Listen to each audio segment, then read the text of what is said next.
Hey everyone! If you want to align text, images, or elements more precisely in Canva, rulers and guides are very helpful. In this guide, I'll show you how to turn them on in just few clicks.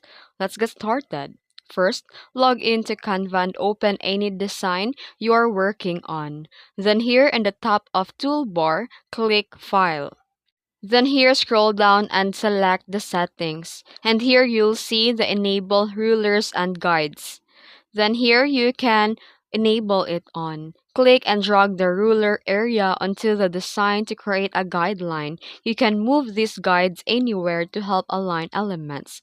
If you don't need them anymore, you can just click the settings again and you can uncheck the rulers or guides to hide them. And that's it. You know how to show rulers and guides in Canva to keep your designs clean, balanced, and perfectly aligned. If you found this video helpful, don't forget to like and subscribe for more tutorials. Thanks for watching.